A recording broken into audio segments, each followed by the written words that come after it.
نوروز شد و لاله خوشرنگ برآمد، بلبل به تماشای دف و چنگ برآمد. مرغان هوا جمله بکردند پرواز، مرغ دلی من از قفسی تنگ برآمد. پیام و درود از صیقل روی زمین، از سمرقند باستانی به شما عزیزان دل و دیدن. السلام علیکم سمرقندیان عزیز. اجازت فرمایید از نام انستیتوت زبانها و مدنیت خلق‌های آسیای مرکزی همه شما عزیزان را با آمد نوروز تبریک و مبارک باد نمایم. به همه شما عزیزان صحتمندی، سربلندی و سعادتمندی تمنا میکنیم. میخواهیم که نوروز امساله به تمام سیاره ما، به تمام روی زمین فقط صلح و صلاح آرد. نوروزتان پیروز باد، هر روزتان نوروز باد.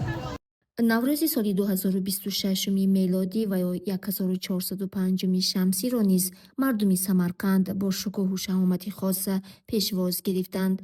در باغ مرکزی شهر که نام علیشیر نوایی را دارد، مردم از صبح صادق با لباس ایدانه و کیفیت خوش سرجم آمدند.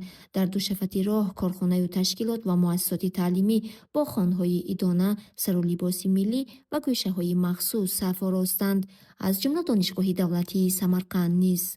امروز عید قدیمترین خلق ما، خلق‌های آسیای میانه است و من از تگ دل تبریک میکنم هموطنان ازبکستان، همشهریان سمرقند و خصوصا دانشجویان و دانشیاران دانشگاه دولتی سمرقند و انستیتوت زبان و مدنیت خلق‌های آسیای میانه از تگ دل تبریک میکنم و امید دارم که در پیش همه کارها خیلی خوب میشند و همه دوست ها، برادر ها، استاد شاگرد ها سال سلامت میشود انشالله.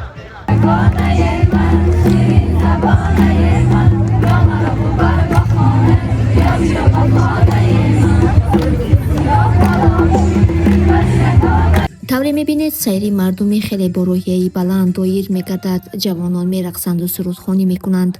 دسته های هوسکار با برآمدهای خود حاضرین را خرسند میسازند. در گوشه داربازان داربازی میکنند و هر گونه بازی های ورزشی هم تشکیل کرده شدند.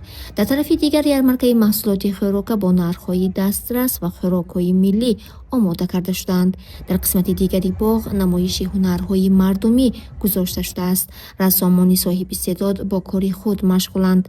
اثرهای تصویر کرده آنها بینندگان را مفتون می‌سازد. حاکم ولایت سمرقند عدیز بابایف و متصدیان نیز سیرگاه نوروزی را دور زده مردم را با عید تبریک نمودند.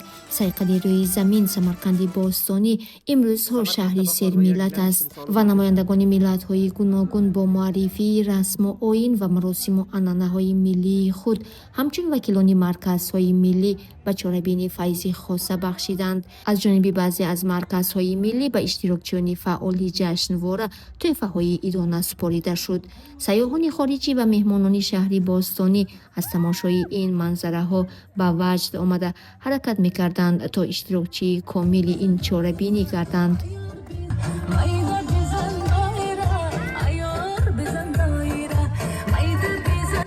درود به همه عزیزان، سال نو مبارک، نوروز مبارک، نوروز زیبای سمرقند مبارک. من 3 سال هست 4 سال هست نوروز در سمرقند هستم. به زیبایی برگزار میشه مثل نوروز ایران و هیچ حس غربتی با ایران نداره. واقعا زیبا با لباسهای ملی مردم اینجا هستن و نوروز واقعی و آدم توی سمرقند میتونه ببینه.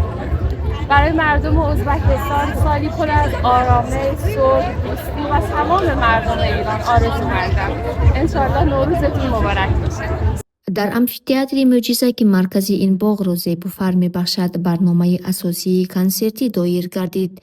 صدای صوت و سرودهای دلنشینی سرایندگان محبوبی سمرقند تا دیرگاه در آسمان صاف و بی‌غباری این شهری افسانوی طنین انداز شد. دلربا نظر و داوود رحیموف مخصوص برای اوریون.